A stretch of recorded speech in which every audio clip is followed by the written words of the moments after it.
Una ostra pequeña de la cesta cortó el músculo, buscó entre los pliegues de la carne y la arrojó al agua. Hasta entonces pareció ver la gran ostra por primera vez. Se sentó en cuclillas en el fondo de la canoa, la tomó entre sus manos y la examinó cuidadosamente. Las brillantes estrías iban del negro al marrón y solo había unos pocos percebes adheridos a la concha. Quino no se sentía muy dispuesto a abrirla. Él sabía que lo que había visto podía ser un reflejo, un trozo de concha rota caído allí por accidente o simplemente una ilusión. Aquel golfo de luz incierta estaba lleno más de ilusiones que de realidades. Pero los ojos de Juana estaban fijos en él y ella no podía esperar. Puso una mano sobre la cubierta cabeza de Coyotito. «Ábrela», dijo con dulzura. Quino deslizó el cuchillo con habilidad por el borde de la concha hasta que el acero sintió la fuerza del músculo. Entonces hizo palanca con la hoja. El músculo de cierre se partió y la ostra se abrió. La carne labiada se contrajo y luego se asentó. Quino la levantó con la hoja del cuchillo y ahí estaba la gran perla, perfecta como la luna. La perla atrapaba la luz, la refinaba y la devolvía con una incandescencia de plata. Era tan grande como un huevo de gaviota. Era la perla más grande del mundo. Juana contuvo el aliento y gimió un poco, y, en el interior de Quino, la melodía secreta de la perla posible irrumpió, clara y hermosa, rica y cálida y amable, intensa y feliz y triunfal. Era la superficie de la gran perla bella formas de sueño. Separó la perla de la carne que moría y la sostuvo en la palma de la mano. La giró y vio que su curva era perfecta. Juana se acercó para mirarla en la mano de él, y era la mano que había golpeado la puerta del médico, y la carne desgarrada de los nudillos se había puesto de un blanco grisáceo por obra del agua de mar. Instintivamente, Juana se acercó a donde yacía Coyotito, encima de la cobija de su padre. Levantó el emplasto de algas y le miró el hombro. «Quino», le gritó con voz estridente. Él la miró por encima de su perla y vio que la hinchazón del hombro del bebé desaparecía. El veneno se retiraba de su cuerpo. Entonces el puño de Quino se cerró sobre la perla y la emoción lo dominó. Echó la cabeza hacia atrás y se puso a aullar. Puso los ojos en blanco y gritó, y cuerpo se puso rígido. Los hombres de las otras canoas levantaron la vista, alarmados, y de inmediato metieron sus remos de 2 palas en el mar para dirigirse, lo más rápido posible, hacia la canoa de Quino.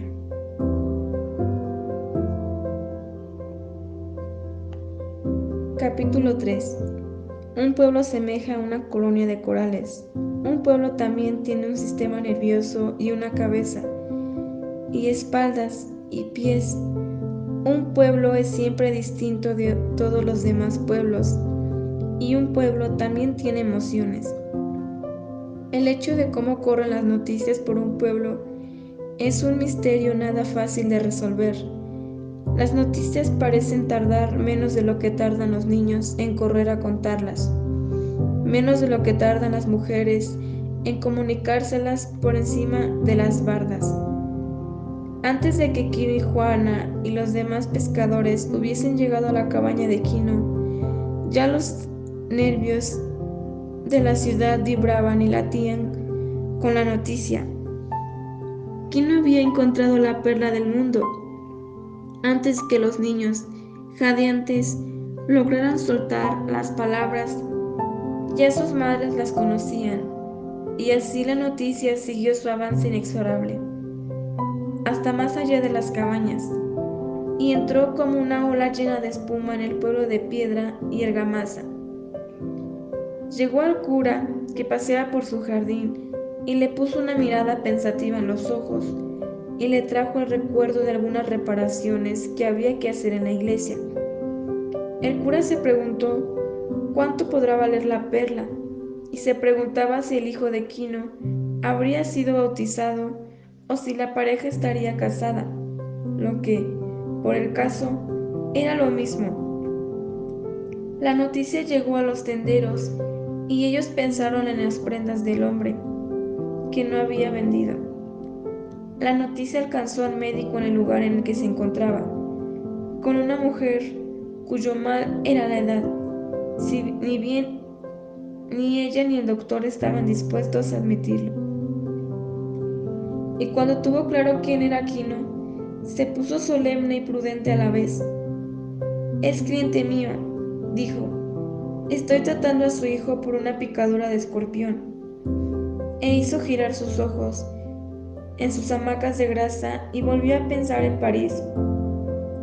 Recordaba la habitación en la que había vivido allá, como un sitio grande y lujoso, y recordó a la mujer de rostro duro que había vivido con él, concediéndole en su imaginación una figura hermosa y un carácter amable.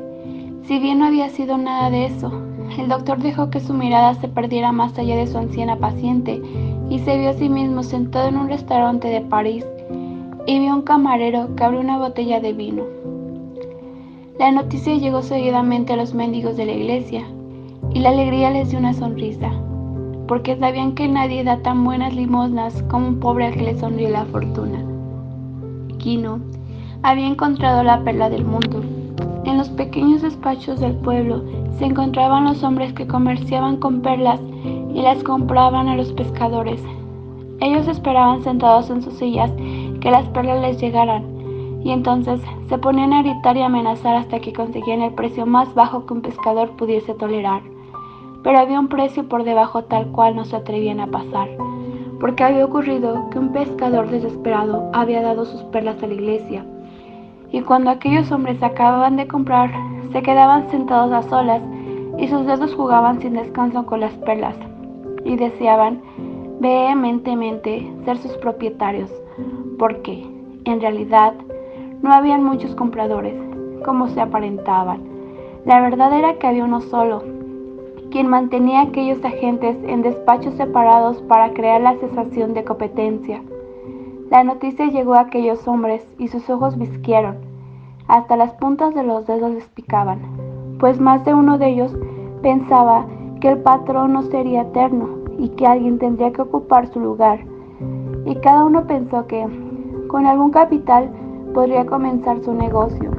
Toda clase de gente se interesó por Quino. Algunos eran gente con cosas que vender y otros con favores que pedir. Quino había encontrado la perla del mundo. La esencia de perla se mezcló con esencia de hombre y precipitó un extraño residuo oscuro. Todos los hombres se sentían relacionados con la perla de Quino, y la perla de Quino entró en los sueños, los cálculos, los esquemas, los planes, los futuros, los deseos, las necesidades y las hambres de todos. Y solo una persona se interponía en su camino, y esa persona era Quino, de manera que, curiosamente, se convirtió en el enemigo de todos. La noticia removió algo infinitamente negro y maligno en el pueblo, y aquella negrura que se destilaba era como el escorpión, o como el hambriento delante de la comida,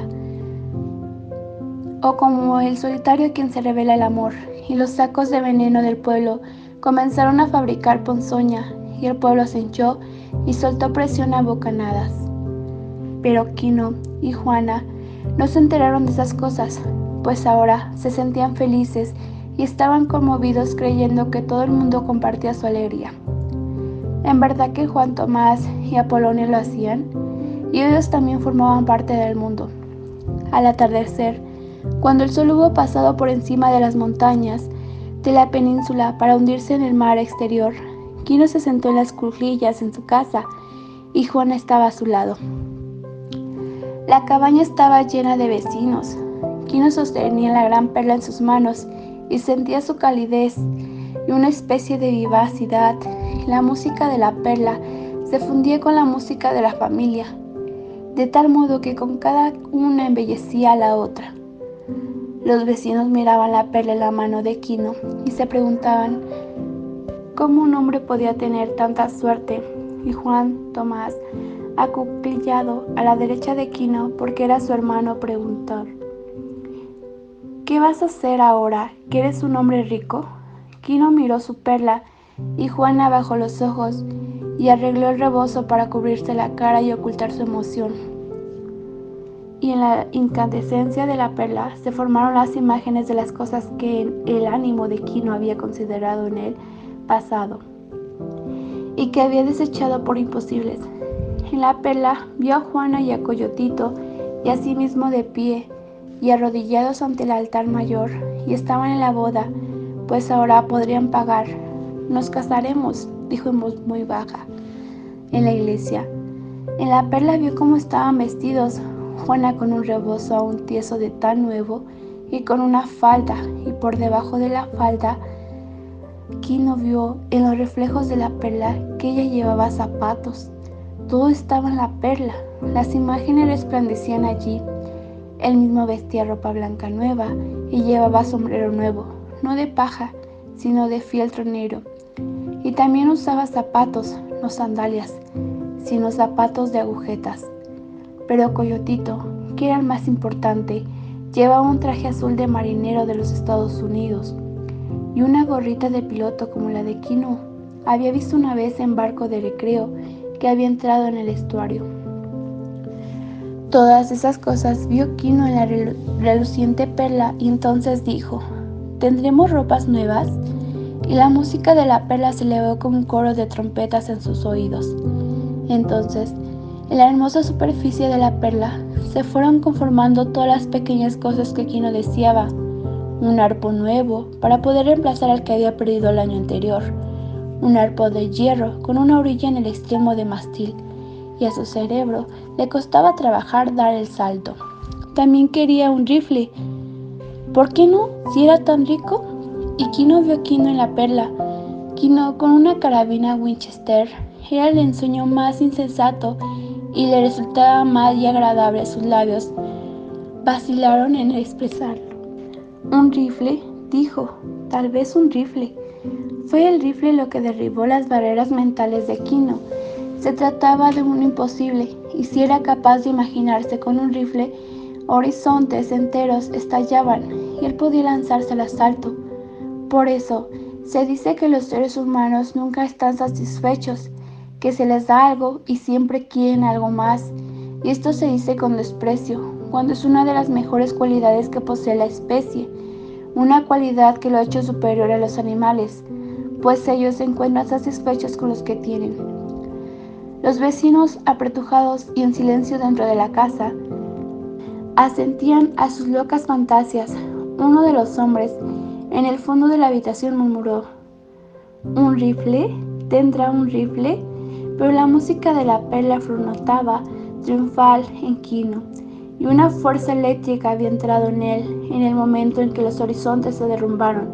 En la perla estaba Coyotito, sentado ante su pupitre en una escuela, como Quino había visto una vez a través de la puerta, que era la escuela. Y Coyotito llevaba chaqueta y tenía una camisa de cuello blanco y una ancha corbata de seda. Además, Coyotito escribió en un gran trozo de papel. Entonces Quino miró a sus vecinos con un aire de furia. «Mi hijo irá a la escuela», dijo, y los vecinos callaron. A Juana le fue difícil contener el llanto. Contemplaba a Quino con ojos brillantes y bajó la mirada para contemplar a Coyotito en sus brazos e imaginar si tal cosa era posible. Pero en el rostro de Quino había un resplandor profético. Mi hijo leerá y abrirá los libros y escribirá bien. Él sabrá y por él sabremos nosotros. En la perla Quino se vio a sí mismo y vio a Juana en cuclillas junto al fuego dentro de la cabaña, mientras Coyotito leía en un gran libro. Eso es lo que hará la perla, dijo Quino, y nunca había pronunciado tantas palabras en su vida, pero de pronto sintió miedo de lo que había dicho.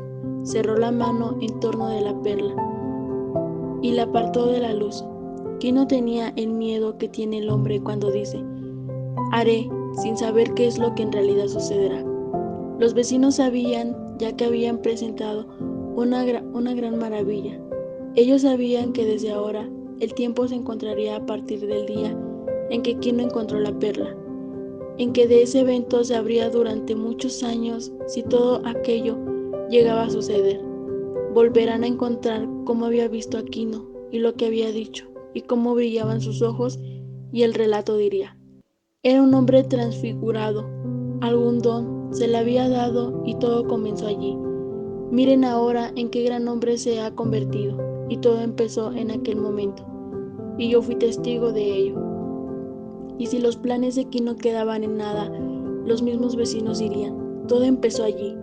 Una necia locura se apoderó de él y se puso a decir palabras absurdas. Dios nos guarde de caer en esa locura. Lo que pasó fue que Dios castigó a Quino porque se rebeló contra el orden de las cosas. Miren ahora en qué se ha convertido, y yo fui testigo de los momentos en que la razón lo abandonó. Quino se miró la mano cerrada y sus nudillos también estaban recubiertos de una costra, y sentía una gran rigidez en las zonas que habían golpeado la puerta. Oscurecía y Juana pasó del rebozo por debajo del bebé para sostenerlo sobre la cadera. Entonces se fue con él cerca del fuego y apartó una de las ascuas de cenizas, rompió una de las pocas ramas encima y le aplicó el soplador hasta obtener una llama elevada que bailaba sobre los rostros de los vecinos. Todos sabían que era la hora de irse a cenar a sus casas, pero no estaban en la disposición de marcharse. La oscuridad había invitado la cabaña casi eternamente y el fuego de Juana arrojaba sombras sobre las paredes de juncos y paja, cuando un murmullo comenzó a correr de boca en boca: viene el padre, viene el señor cura. Los hombres se quitaron los sombreros y se apartaron de la entrada, y las mujeres ocultaron sus rostros tras sus rebozos y bajaron los ojos. Quino y Juan Tomás, su hermano, se pusieron de pie. Entonces el cura entró en la cabaña. Era un hombre de edad, con el pelo canoso y la piel vieja, pero sus ojos parecían jóvenes. Consideraban a aquella gente como a niños, y así la trataba. Quino dijo con dulzura: ¿te llamas igual que el gran hombre, un verdadero padre de la iglesia? Y supo modular la voz de tal manera que aquello parecía una bendición. Ese tocayo tuyo civilizó todo el desierto y dulcificó la mente de tu pueblo. ¿Sabías eso? Todo está en los libros. Quino se apresuró a mirar la cabeza de Coyotito que descansaba sobre la cadera de Juana. Algún día, pensó, el niño sabría qué cosas estaban en los libros y cuáles no. La música se había ido de la cabeza de Quino, pero ahora ligera suavemente sonaba la música de la mañana, la música del enemigo, aunque ahora lejana y débil. Y Quino miró a sus vecinos para ver quién podía haber traído esa canción. Pero el cura volvió a hablar. Me he enterado que has encontrado una gran fortuna, una gran perla. Quino abrió la mano y se la mostró, y el cura pareció sobresaltarse ante el tamaño y la belleza de la perla, y luego dijo: espero que te acuerdes de dar gracias, hijo, a aquel que te ha dado ese tesoro, y que ruegues para que te guíe en el futuro. Quino insistió con un aire de absoluta estupidez, y fue Juana quien habló en voz queda: así lo haremos, padre, y dentro de poco nos casaremos. Quino así lo ha dicho. Y Juana buscó la confirmación de los vecinos y ellos dijeron que sí con la cabeza solamente. El cura dijo: es gráficamente saber que lo primero que hicieron ustedes después de encontrar esta fortuna fue tener buenos pensamientos. Dios los bendiga, hijos míos. Entonces el cura se volvió y se retiró en silencio, y la gente se abrió para dejarlo pasar. Pero la mano de Quino se había vuelto a cerrar fuertemente sobre la perla y miraba en torno con cierta desconfianza, porque la música del mal estaba en sus oídos resonando en oposición a la música de la perla. Los vecinos se fueron yendo discretamente a sus casas, y Juana se sentó en cuclillas junto al fuego y puso la olla de barro con los frijoles cocidos encima de la escasa llama. Quino dio unos pasos hacia la puerta y miró afuera. Como siempre, él olía el humo de muchos fuegos y veía las confusas estrellas y sentía la humedad del aire nocturno. Así fue que se cubrió la nariz para perseverarse de él. El perro flaco se le acercó y lo saludó, agitándose como una bandera al viento, y Quino lo miraba, pero no lo veía. Había traspasado el horizonte y se encontraba en un lugar ajeno, frío y solitario. Se sentía solo y desamparado, y los ruidosos grillos y las ranas rechinantes y los croantes sapos parecían interpretar la melodía del mar. Quino sintió un escalofrío y ajustó la cobija sobre su nariz, conservando la perla apretada con franqueza en su mano, y sentía cómo transmitía su calidez y suavidad en su piel. Tras él, oyó a Juana palmear las tortillas antes de ponerlas a cocer sobre el comal de barro, y entonces Quino sintió todo el calor y la seguridad de su familia a sus espaldas, y desde ahí le llegó la canción de la familia como el ronroco de un gatito. Pero ahora, al declarar cómo iba a ser futuro, lo había creado un plan, es algo real, y las cosas proyectadas se comienzan a expresar desde el momento de concebirlas, una vez hecho y visualizado.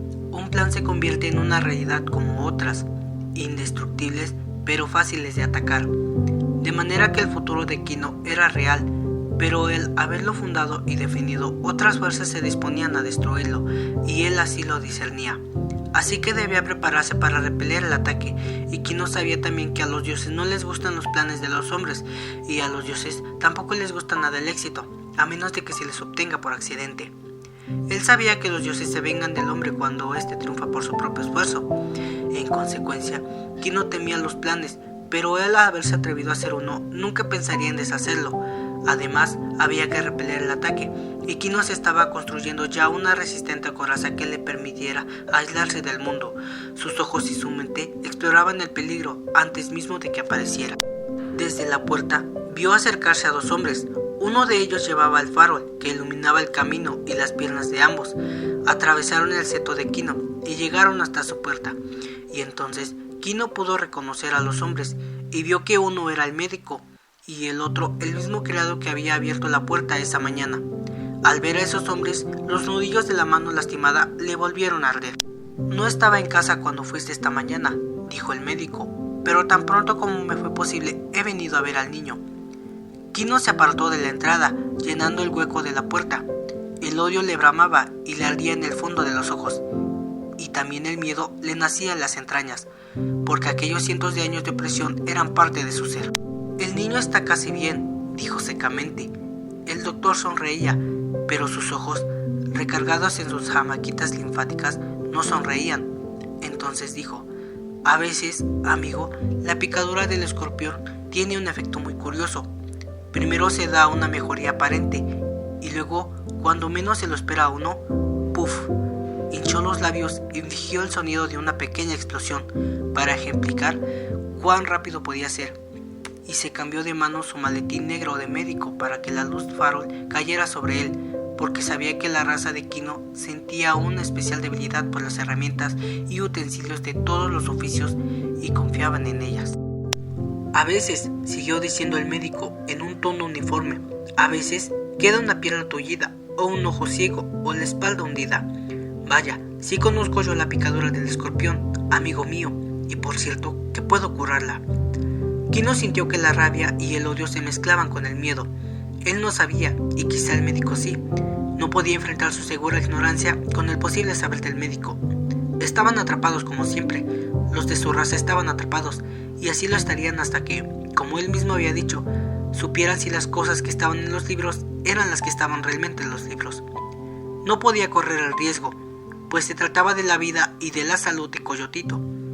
Entonces se hizo a un lado y permitió al médico y a su criado penetrar en la cabaña. Juana dejó su lugar junto al fuego y retrocedió cuando entraron y cubrió el rostro del bebé con el borde del rebozo. Y cuando el médico se acercó a ella y le tendió la mano, apretó con mayor fuerza al niño y miró hacia donde se encontraba Quino, con las sombras de la hoguera saltando sobre su rostro. Quino asintió y solo entonces ella permitió que el médico tomara al bebé. «Sube la luz», dijo el médico, y cuando el criado levantó el farol, el médico miró por un instante la herida del hombro del niño.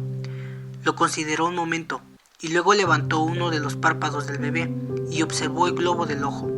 Sacudió la cabeza en sentido afirmativo mientras Coyotito luchaba por deshacerse de él. «Es lo que había imaginado», dijo. «El veneno está dentro y golpeará en poco tiempo». «Ven a ver», dijo el médico mientras levantaba el párpado del bebé. «Mira, está azul». Y Quino, que observaba ansiosamente, vio que efectivamente había un tono azul, aunque no sabía si siempre había estado azul o no. La trampa estaba montada y él no podía correr el riesgo. Los ojos del médico se humedecieron en sus jamaquitas. «Le daré algo para intentar que se diluya el veneno», dijo mientras tendía al niño sobre la cobija. Entonces sacó del maletín un frasco con un polvo blanco y una cápsula de gelatina. Llenó la cápsula con el polvo y puso esa misma cápsula dentro de otra y la cerró. Trabajaba con mucha habilidad. Entonces tomó al bebé y le pellizcó el labio inferior hasta que éste abrió la boca. Entonces sus gruesos dedos colocaron la cápsula profundamente dentro de la boca del niño, tanto que ya no le era posible el escupirla, y luego levantó del suelo el jarro de pulque y le dio un sorbo a Coyotito. Con esto terminó su operación. Volvió a inspeccionar el globo ocular del bebé, frunció los labios y se sumió en una honda reflexión. Finalmente entregó al bebé a Juana y se dirigió a Quino. «Creo que el veneno atacará dentro de 1 hora», dijo. «Esta medicina puede evitar los daños, pero regresaré dentro de 1 hora. Tal vez estaremos a tiempo de salvarlo». Suspiró profundamente y salió de la cabaña, con el criado siguiéndolo con el farol. Ahora Juana tenía al bebé bajo el chal y lo contemplaba con ansiedad y temor. Quino se acercó a ella y apartó el chal para mirar a su hijo. Levantó el párpado del niño para observar y hasta entonces se dio cuenta de que aún sujetaba la perla. Fue hacia el baúl que estaba junto a la pared y sacó de ahí un trozo de paño. Envolvió la perla en él. Fue a un rincón e hizo un pequeño agujero con los dedos en el piso de la tierra y ahí puso la perla, cubriéndola y ocultándola el lugar. Luego fue hacia el fuego, donde se encontraban Juana sentada en cuclillas, observando detenidamente el rostro del bebé. Ya en su casa, el médico se acomodó en una silla y miró el reloj. Sus criados le sirvieron una cena ligera, con chocolate, pastelillos dulces y fruta. Él contemplaba la comida con cierto desagrado. En las casas de los vecinos se ventilaba por primera vez el tema del que se hablaría durante mucho tiempo. Los vecinos hacían figuras con los dedos para demostrar lo grande que era la perla, y remedaban el gesto de la caricia para relevar la belleza de ella. De ahí en adelante, todos observarían más de cerca a Quino. «Le daré algo para intentar que se diluya el veneno», dijo, mientras tendía al niño sobre la cobija. Entonces sacó del maletín un frasquito con un polvo blanco y una cápsula de gelatina. Llenó la cápsula con el polvo y puso esa misma cápsula dentro de otra y la cerró. Trabajaba con mucha habilidad, entonces tomó al bebé y le pellizcó el labio inferior hasta que éste abrió la boca. Entonces sus gruesos dedos colocaron la cápsula profundamente dentro de la boca del niño, tanto que ya no le era posible escupirla. Y luego levantó del suelo el jarro de pulque y le dio un sorbo a Coyotito. Con eso terminó su operación. Volvió a inspeccionar el globo ocular del bebé, frunció los labios y se sumió en una honda reflexión. Finalmente entregó al bebé a Juana y se dirigió a Quino. Entonces el veneno atacará dentro de 1 hora, dijo. Esta medicina puede evitar los daños, pero regresaré dentro de 1 hora. Tal vez estaremos a tiempo de salvarlo. Suspiró profundamente y salió de la cabaña, con el criado siguiéndolo con el farol. Ahora Juana tenía al bebé bajo el chal y lo contemplaba con ansiedad y temor. Quino se acercó a ella y apartó el chal para mirar a su hijo. Levantó el párpado del niño para observar y hasta entonces se dio cuenta de que aún sujetaba la perla. Fue hacia el baúl que estaba junto a la pared y sacó de ahí un trozo de paño. Envolvió la perla en él, fue a un rincón e hizo un pequeño agujero con los dedos en el piso de tierra. Y ahí puso la perla, cubriéndola y ocultando el lugar. Luego fue hacia el fuego, donde se encontraba Juana, sentada en cuclillas, observando detenidamente el rostro del bebé. Ya en su casa, el médico se acomodó en su silla y miró el reloj. Sus criados le sirvieron una cena ligera, con chocolate, pastelillos, dulces y fruta. Él contemplaba la comida con cierto desagrado. En las casas de los vecinos se ventilaba por primera vez el tema del que se hablaría durante mucho tiempo. Los vecinos hacían figuras con los dedos para demostrar lo grande que era la perla, y remedaban el gesto de la caricia para revelar la belleza de ella.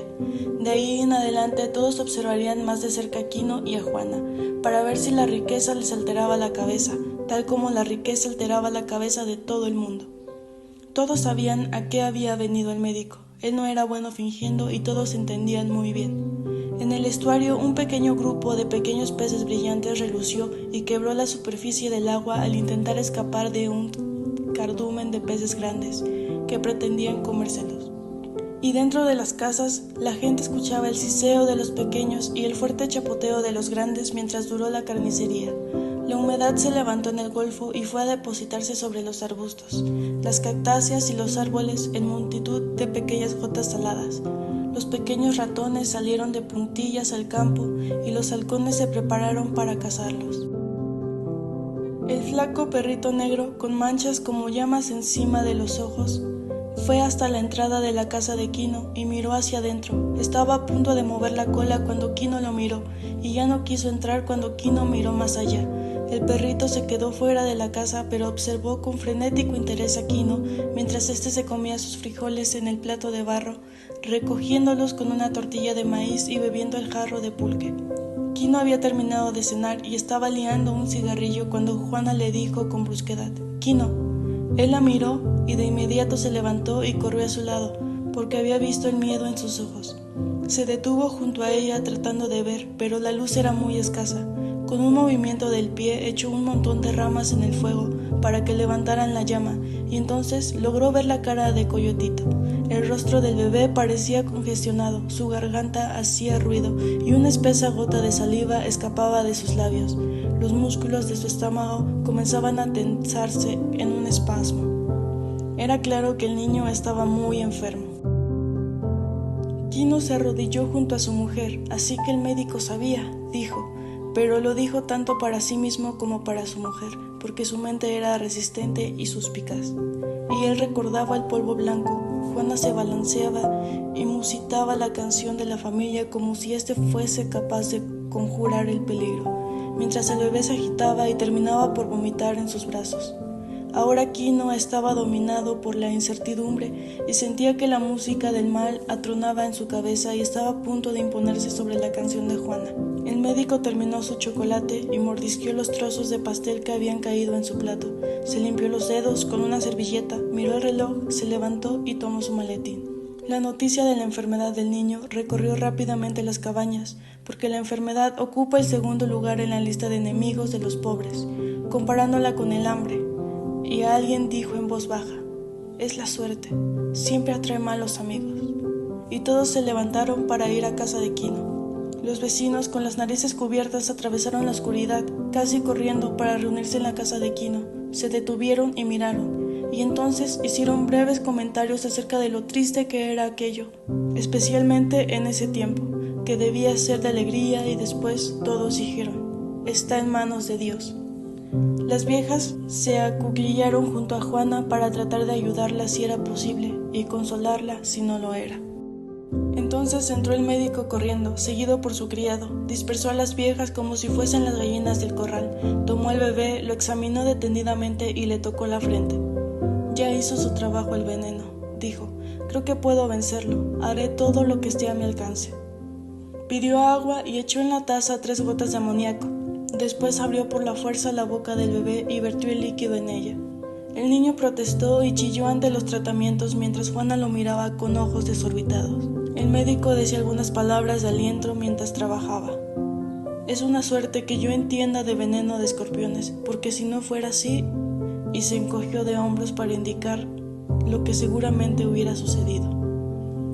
Pero Quino desconfiaba y sus ojos no se apartaban del maletín abierto del médico ni del frasco de polvo blanco que había en él.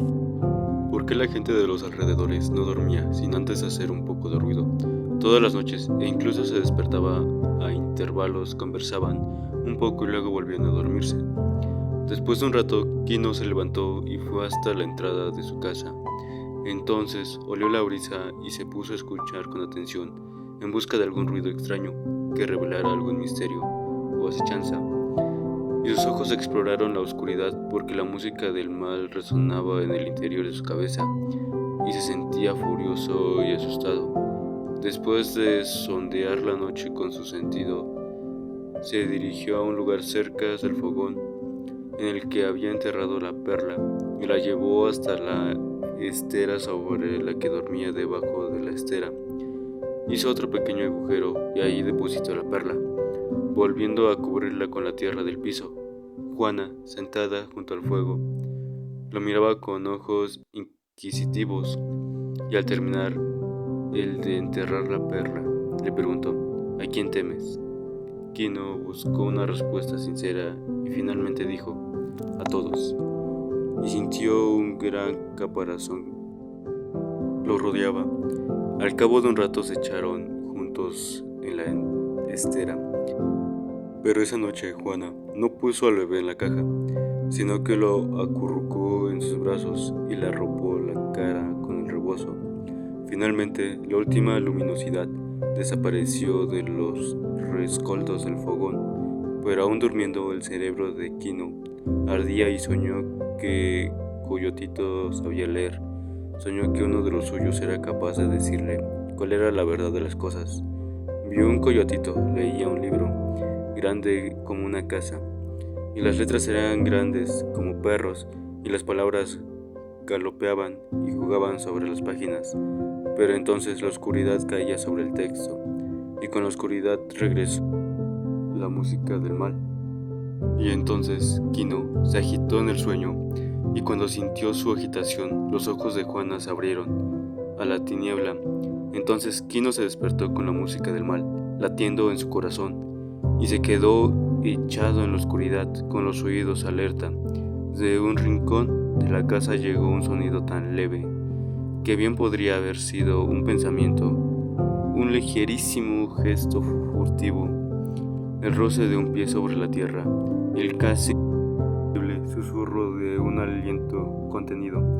Quino retuvo la respiración para escuchar, y el cual fuese la cosa oscura que había en la casa, también retenía su respiración para escuchar durante un rato del rincón de la cabaña. No llegó sonido alguno en aquel momento. Quino pudo haber atribuido aquello ruido a excitada imaginación, pero la mano de Juana se acercó a la suya para advertirle, y el ruido volvió a escucharse. Era como el rumor de un pie sobre la tierra seca y el de unos dedos que arañaban el suelo. Entonces el miedo salvaje surgió en el pecho de Quino, pero detrás del miedo venía la cólera, como siempre. Su mano tentaleó en la oscuridad para buscar el cuchillo sujeto a su pecho por una cinta, y luego saltó como un gato furioso. Se precipitó golpeando y bufando sobre la presencia oscura, que él sabía que estaba en el rincón de la casa.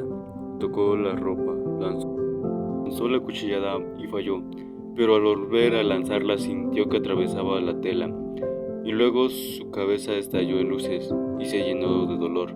Entonces escuchó el barullo de la sombra que se escabullía en la entrada de los pasos de alguien que corría. Después del silencio, Quino sintió la sangre caliente manar de su frente y oyó que Juana lo llamaba: ¡Quino! ¡Quino!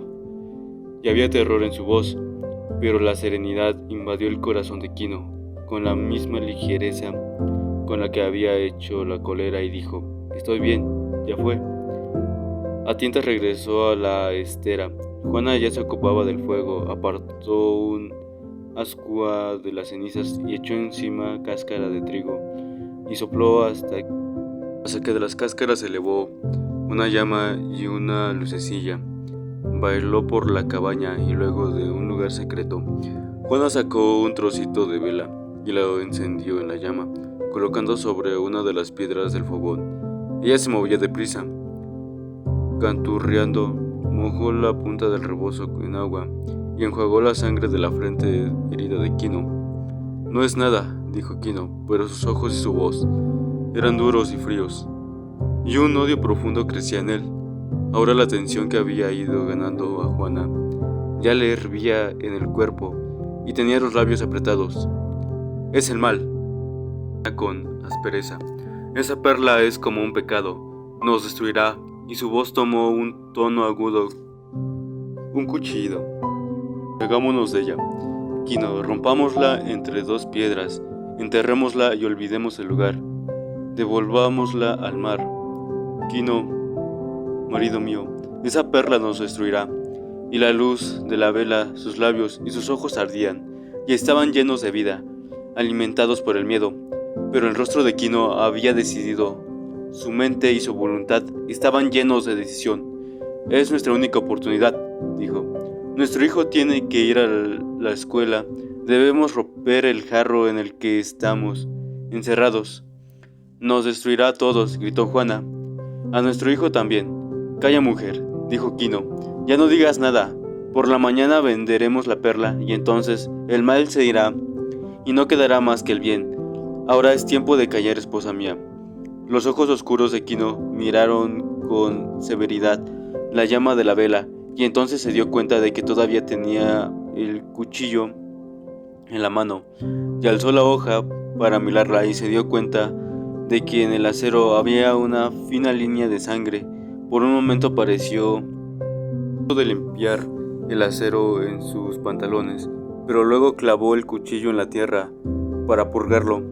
Unos gallos cantaron desde muy lejos y el aire cambió y comenzó el amanecer. El viento de la mañana onduló las aguas del estuario y susurró entre los mangles y las leves olas rompían con mayor frecuencia en la playa, llena de cantos rodados. Kino levantó la estera, desenterró su perla y la sostuvo ante sí para contemplarla, y la belleza de la perla, titilando y brillando a la luz de la vela, fascinó sus sentidos. Era tan hermosa y tan suave, y tenía su propia música, y aquella era una música de invitación y encanto, su garantía del fruto de comodidad, de seguridad, de enorme calidez, de su brillo prometía un remedio para la enfermedad y un muro ante la lujuria, y también cerraba una puerta al hambre. Contemplándola, los ojos de Kino se hicieron más dulces y su rostro se relajó. Vio la pequeña imagen de la vela reflejada en la tersa superficie de la perla y volvió a sentir en los oídos la deliciosa música del fondo del mar, el tono de la difusa luz verde del fondo del mar. Juana lo miraba discretamente y entonces lo vio sonreír, y puesto que en algún sentido formaba con él un solo ser y una sola voluntad, sonrió con él. Fue por eso que iniciaron aquel día con esperanza.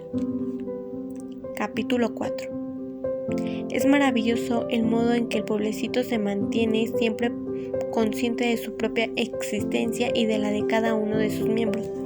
Si cada hombre, cada mujer, cada niño, cada bebé actúan y se conducen según un modelo conocido y no rompen muros, ni establecen diferencias con nadie, ni hacen experimentos de ninguna clase, ni se enferman, ni ponen en peligro la tranquilidad ni la paz del alma, ni el interrumpido y constante fluir de la vida del pueblo.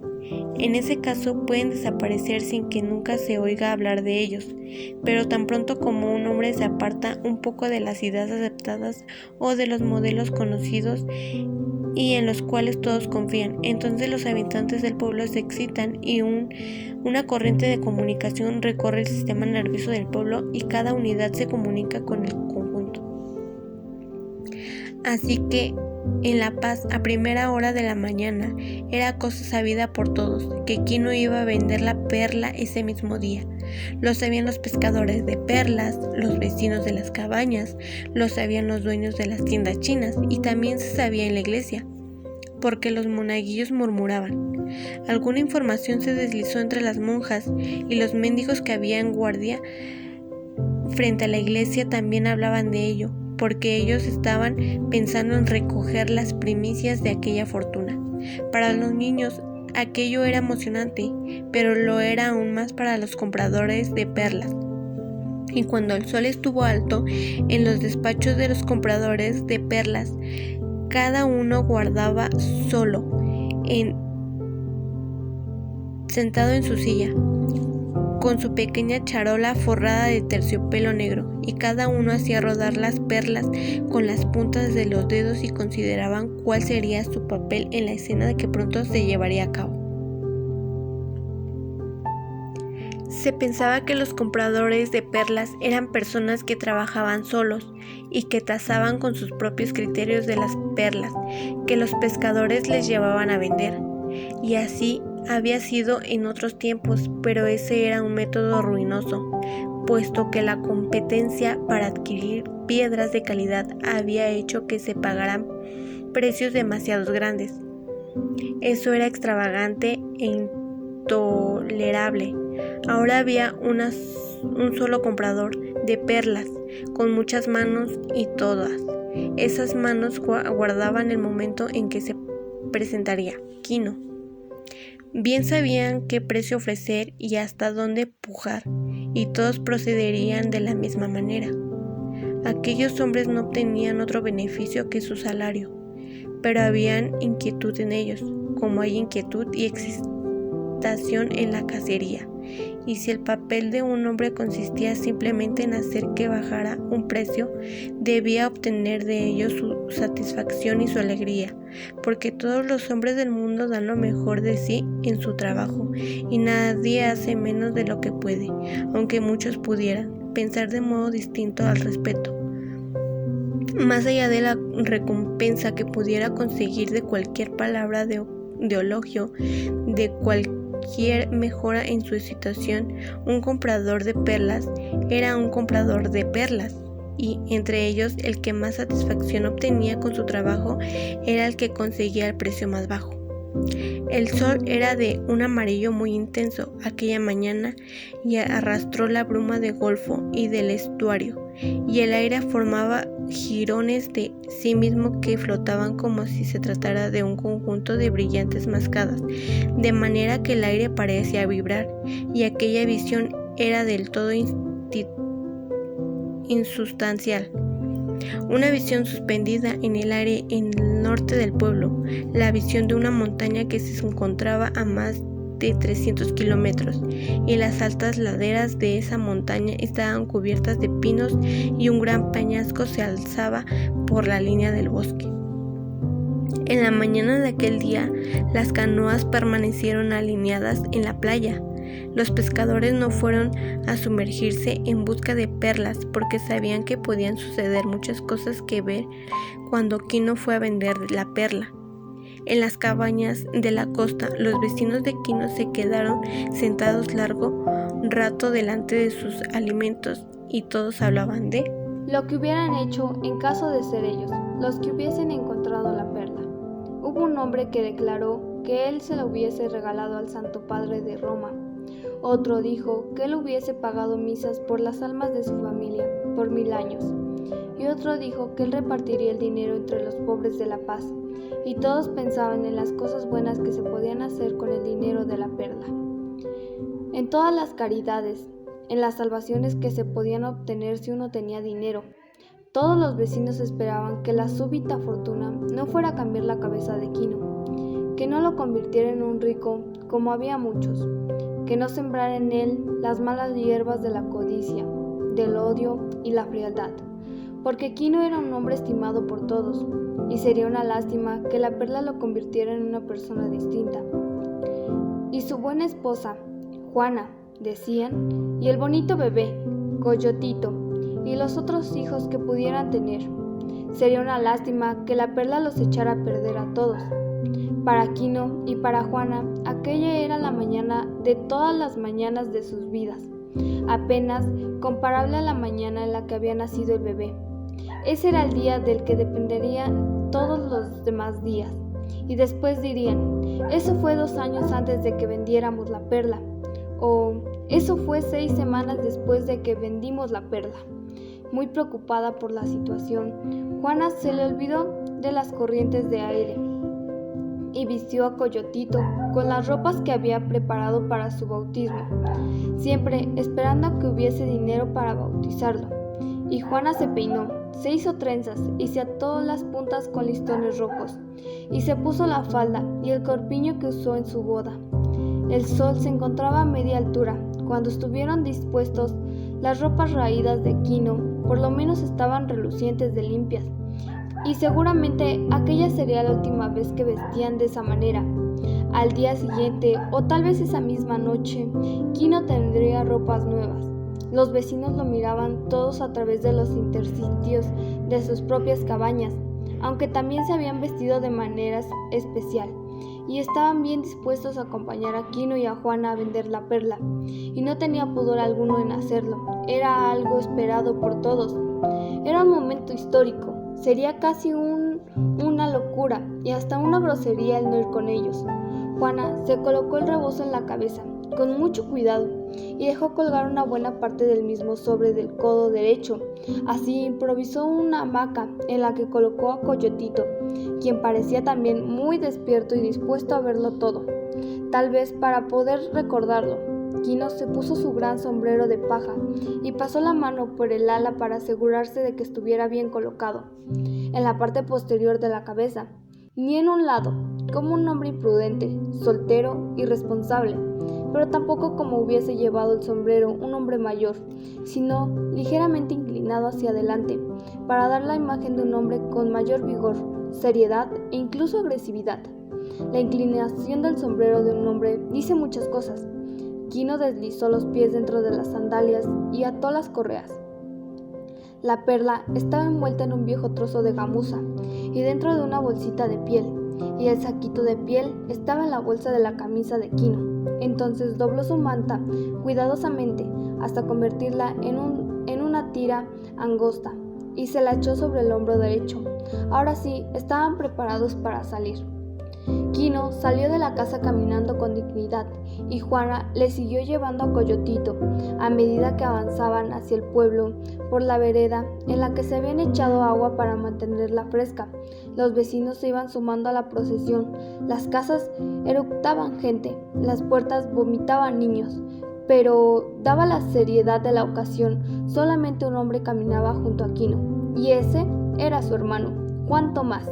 En cierto momento, Juan Tomás advirtió a su hermano: «Debes tener cuidado, para que no te engañen». «Sí, mucho cuidado», respondió Quino.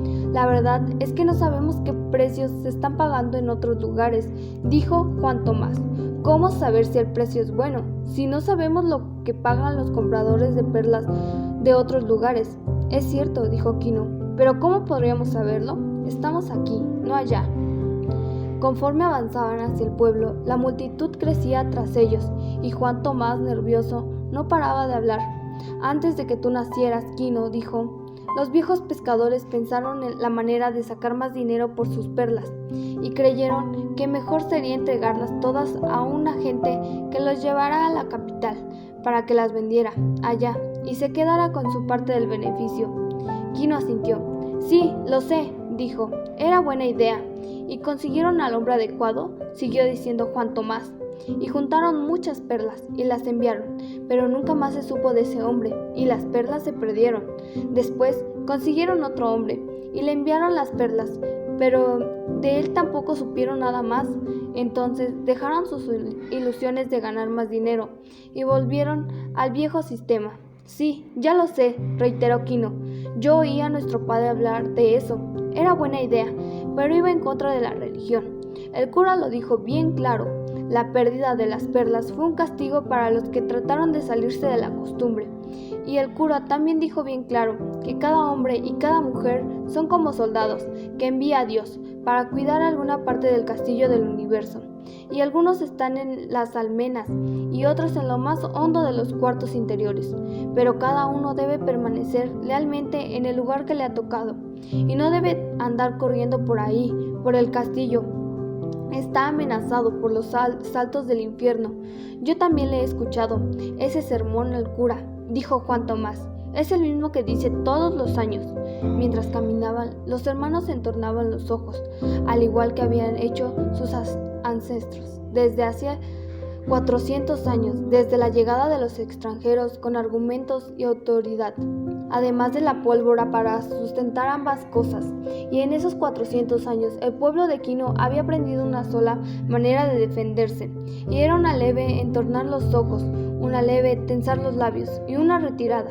Nada podía derribar ese muro, y esa era su parapeto.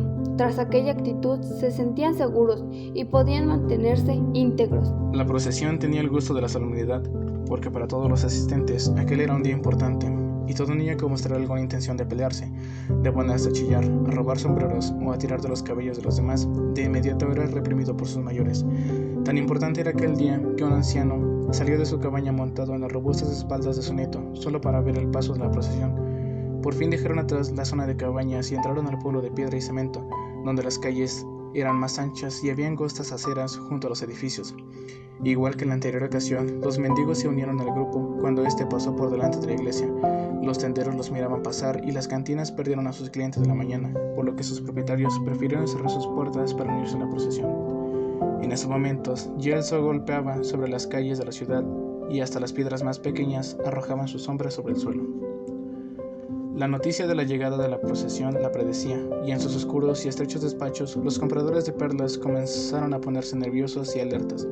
Ponían papeles a la vista para aparentar mucho trabajo cuando apareciera Quino, y al mismo tiempo guardaban sus perlas en los escritorios, porque no es bueno que se vea una perla inferior junto a una infinitamente superior, pues ellos ya tenían idea de la perla que traía Quino, pues no faltó quienes se la describieron. Los despachos de los compradores de perlas estaban agrupados en una callejuela, y todos tenían barrotes en las ventanas y persianas de madera que atenuaban el paso de la intensa luz de afuera, de modo que dentro había una tenue penumbra. Un hombre tranquilo y grueso estaba sentado en el quicio de su despacho. Su rostro tenía un aire paternal y bondadoso, y sus ojos brillaban amistosamente. Era uno de los que dan los buenos días, un ceremonioso estrechador de manos, un personaje divertido que conocía todas las bromas, aunque siempre parecía colocado cerca de la tristeza, ya que era capaz de recordar, incluso en medio de una carcajada, la muerte de una tía de quien hablaba con él, y entonces se le llenaban los ojos de lágrimas por la pena. Aquella mañana había puesto una flor en un vaso sobre su escritorio. Era un solitario hibisco escarlata, y el vaso estaba junto a la bandeja de las perlas, forrada en terciopelo negro. El hombre estaba afeitado hasta el límite de las azules raíces de su barba, y tenía las manos limpias y hasta las uñas lustradas. Su puerta se mantenía abierta a la mañana, y él canturreaba en voz baja mientras su mano derecha practicaba juegos de prestidigitación, haciendo rodar una moneda de un lado a otro sobre los nudillos, haciéndola aparecer y desaparecer, produciendo resplandores con los giros. La moneda estaba a la vista un instante y con la misma velocidad desaparecía, y el hombre era tan hábil que ni siquiera miraba su actuación. Los dedos lo hacían todo en forma mecánica, con presión, mientras que el hombre tarareaba para sí mismo. De cuando en cuando se asomaba a la puerta. De pronto escuchó el bullicio de los pasos de la pequeña multitud que se aproximaba, y los dedos de la mano derecha comenzaron a moverse cada vez más rápido, hasta que, cuando la figura de Quino llenó el espacio de la puerta, la moneda brilló un instante más y luego desapareció. «Buenos días, amigo mío», dijo el hombre con gran amabilidad. «¿En qué le puedo servir?» Quino dejó perder la mirada en la penumbra del pequeño despacho, pues sus pupilas estaban contraídas por la claridad de afuera. Pero ya los ojos del comprador se habían vuelto tan imperturbables y fríos, como si careciera de párpados, como si fuese un halcón, mientras el resto de su cara sonreía y se mostraba solícito. En secreto, detrás del escritorio, su mano derecha practicaba con la moneda. «Tengo una perla», dijo Quino, y Juan Tomás se puso a su lado, visiblemente molesto por la excesiva modestia de su hermano. Al otro lado de la puerta, los vecinos se asomaban alternativamente para espiar, y una pila de niños se cogía de los barrotes de la ventana para atisbar la escena desde ahí, aunque había otros, más pequeños, que se habían escabullido entre las piernas de Quino y así observaban todo desde cerca. «Así que tiene usted una perla», dijo el negociador. «Hay veces que un solo hombre me trae una docena, pero bueno, veamos su perla. Yo la tasaré y le daré el mejor precio». Por debajo de la mesa, sus dedos se movían frenéticamente, manipulando la moneda. Tal vez por instinto, Quino supo mostrar su propio repertorio de efectos dramáticos. Con toda lentitud sacó una bolsa de piel y lentamente sacó de ella el suave y seco trozo de gamuza para después dejar rodar la perla sobre la charola de terciopelo negro, mientras miraba directamente a los ojos del comerciante. Pero no hubo signo alguno, ni un solo movimiento. El rostro no le cambió en absoluto, aunque la mano bajo la mesa perdió precisión. La moneda se deslizó sobre un nudillo y cayó silenciosamente sobre los muslos del negociador, y entonces los dedos bajo el escritorio se cerraron formando un puño. Cuando la mano derecha salió de su escondite, el índice tocó la gran perla, la hizo girar sobre el terciopelo y después la levantó entre el pulgar e índice, acercándola a sus ojos, haciéndola girar y dar vueltas en el aire. Quino contuvo el aliento y los vecinos hicieron lo mismo. El murmullo corrió por la muchedumbre hacia atrás. La está revisando. Todavía no da ningún precio. No han hablado de precios. La mano del comprador se había convertido ya en toda una personalidad, y esa mano volvió a echar la gran perla sobre la charola aterciopelada, empujándola con el índice de una manera ofensiva, mientras en su rostro aparecía una triste y desdeñosa sonrisa. «Lo siento, amigo», dijo, y sus hombres se levantaron ligeramente para indicar que el infortunio no era culpa de él. «Pero es una perla de gran valor», dijo Quino. Los dedos del negociador repelieron la perla, de modo que ésta rodó hasta rebotar en un canto de la charola. «Tal vez hayas oído hablar del oro de los tontos», dijo el negociador. «Su perla es como el oro de los tontos, es demasiado grande. ¿Quién se la va a comprar? No hay mercado para una cosa así. Se trata solamente de una curiosidad. Lo siento mucho. Seguramente usted creía que era algo de valor. Y es solo una cosa curiosa nada más». El rostro de Quino se mostraba preocupado y perplejo. «Es la perla del mundo», gritó. «No había visto jamás una perla como esta». «Al contrario», dijo el negociador con toda tranquilidad, «es grande y tosca. Cierto que tiene algún interés. Tal vez un museo la acepte para colocarla junto a una colección de conchas. Pensando en eso, puedo darle, digamos, 1000 pesos». El rostro de Quino se tornó gris y amenazante. «Vale por lo menos 50,000, dijo. «Usted lo sabe. Usted quiere engañarme». El negociador escuchó el gruñido que emitió la muchedumbre al saber del precio que él había ofrecido, y una corriente de miedo le produjo un ligero estremecimiento. «No me culpe por esto», se apresuró a decir. «Pregunte a otros tasadores. Vaya a los demás despachos y muestre su perla. O mejor todavía, que ellos vengan aquí para que vea que no hay ninguna confabulación». «Muchacho», gritó, y cuando su criado se asomó por la puerta trasera dijo: «Muchacho, ve a buscar a tal y a tal otro, y a ese otro. Pídeles que por favor vengan y no les digas por qué, solamente diles que tengo que verlos». Y su mano derecha se metió detrás del escritorio, sacando otra moneda del bolsillo, misma que comenzó a rodar sobre sus nudillos. El contingente de Quino murmuraba. Ellos ya habían comentado que podía pasar algo así. Es cierto que la perla era grande, pero tenía un color extraño. En realidad, ellos habían desconfiado de ella desde el principio. Y después de todo, 1000 pesos no son nada despreciables. Viendo la cosa en términos comparativos, 1000 pesos eran ya una riqueza para un hombre pobre. Supongamos que Quino toma los 1000 pesos, pues eso es muy bueno, porque ayer él no tenía nada. Pero la actitud de Quino era de firmeza. Percibía un acecho sórdido y sin nombre, el círculo de los lobos, el vuelo de los buitres. Quino percibía el mal coagulándose a su alrededor y se sentía capaz de protegerse a sí mismo. Oía la música del mal en su interior, y sobre el terciopelo negro, la gran perla resplandecía de modo tal que el negociador no podía apartar los ojos de ella. La muchedumbre de la entrada se agitó, abriendo paso a los 3 compradores de perlas que venían con paso apresurado, y luego todos guardaron silencio, pues no querían perder una sola palabra, un gesto o una expresión. Mientras tanto, Quino permanecía atento y en silencio, pero de pronto sintió un pellizco en la espalda, y se volvió para encontrarse con los ojos de Juana, y cuando se apartó de ellos, había recuperado la esperanza. Los negociadores no se miraban entre ellos, y tampoco miraban la perla. El hombre que se encontraba detrás del escritorio dijo: «Ya le he puesto precio a esta perla. El señor es el propietario, y no cree que sea un precio correcto. Le pido a ustedes que examinen esta cosa, y por favor hagan una oferta. Dese cuenta», dijo mirando a Quino, «que yo no he hecho mi oferta». Entonces el primer negociador, seco y fibroso, se acercó a la perla como si no la hubiera advertido antes. La levantó, La hizo girar entre sus dedos y luego la devolvió a la charola con un gesto despectivo. No me incluyan a mí en la discusión, dijo secamente. Yo no haré ninguna oferta. Yo no la quiero. Esta no es una perla, es una monstruosidad. El segundo negociador, un hombrecillo de aspecto suave y hasta tímido, tomó la perla y la examinó cuidadosamente. Sacó una lupa del bolsillo y la inspeccionó bajo la lente. Luego rió bajito, sin estridencia. Se hacen perlas mejores con pasta, dijo. Yo conozco bien estas cosas. Es tersa y cretosa. Perderá el color y morirá en pocos meses. Mire, dijo, ofreciéndole a la lupa a Quino e indicándole cómo usarla. Quino nunca había visto la superficie de una perla bajo una lente de aumento. Se sintió impresionado por su extraño aspecto. El tercer negociador tomó la perla de la mano de Quino. A uno de mis clientes les gustan estas cosas, dijo. Yo puedo ofrecerle 500 pesos y tal vez pueda venderla a mi cliente en 600. Quino le arrebató la perla, la envolvió en la gamuza y se la guardó en la camisa.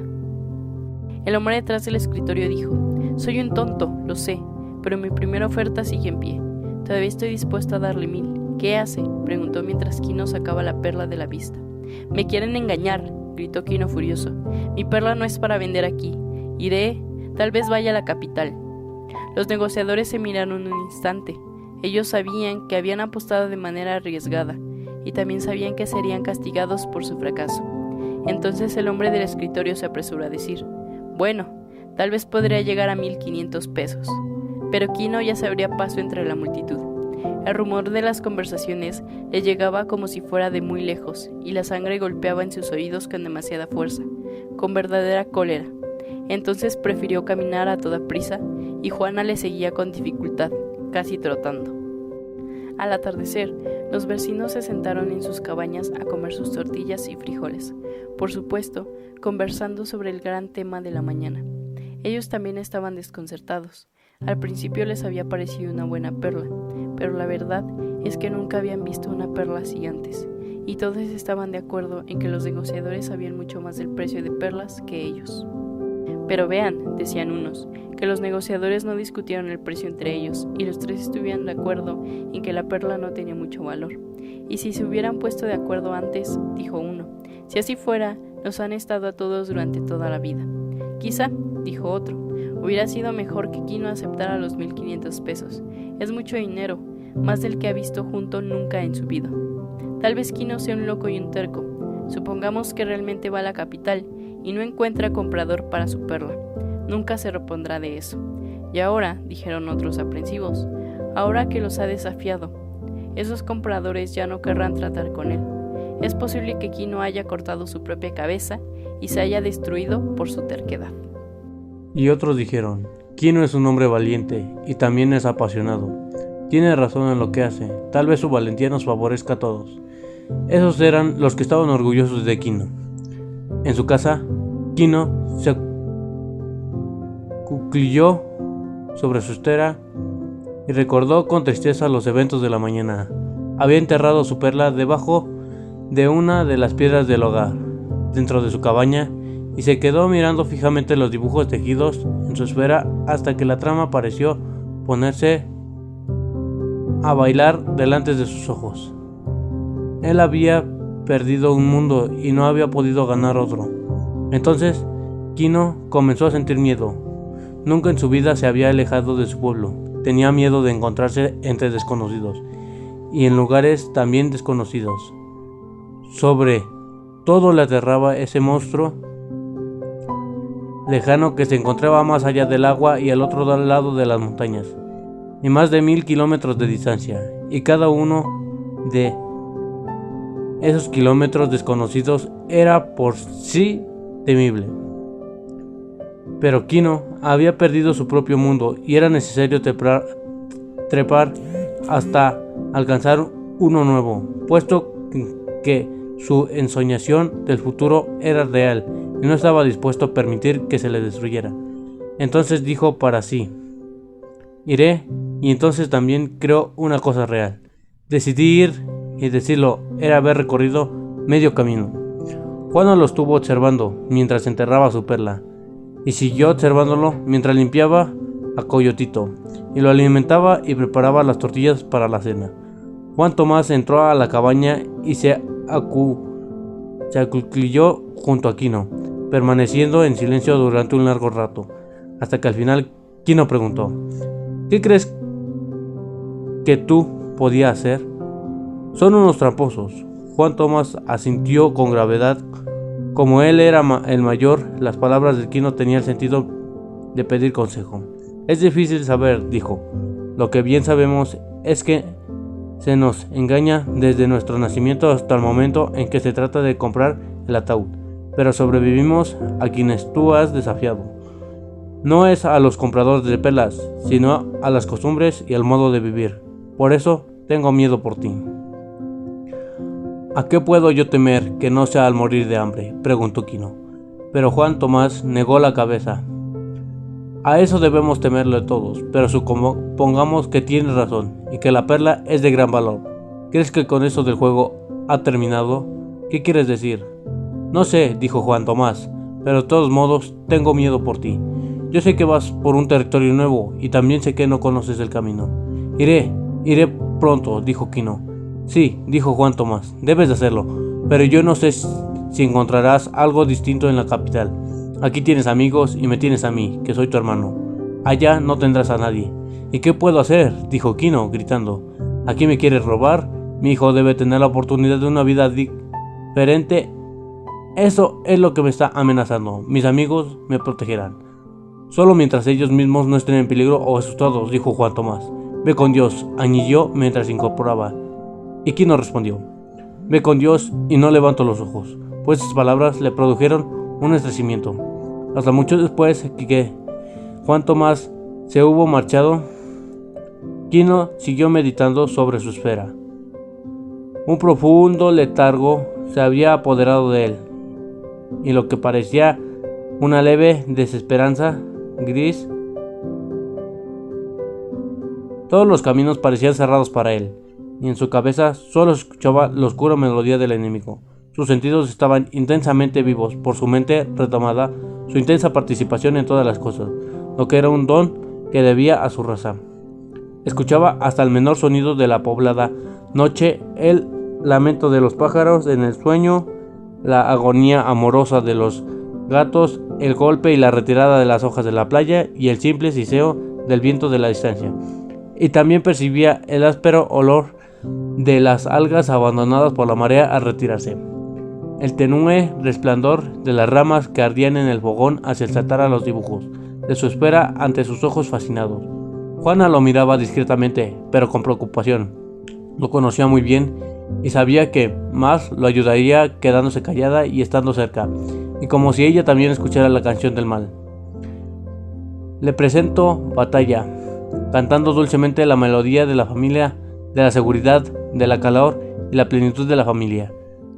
Tenía un coyotito en los brazos y cantaba esa canción para él, para mantener a raya las fuerzas del mal, y su valerosa voz enfrentaba la fuerza de la música oscura.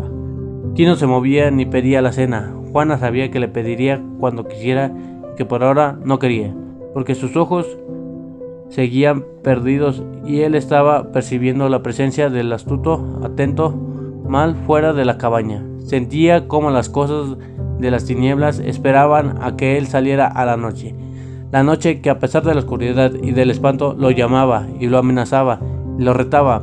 Su mano derecha palpó el cuchillo dentro de la camisa. Tenía los ojos muy abiertos. Se puso de pie y anduvo hacia la puerta.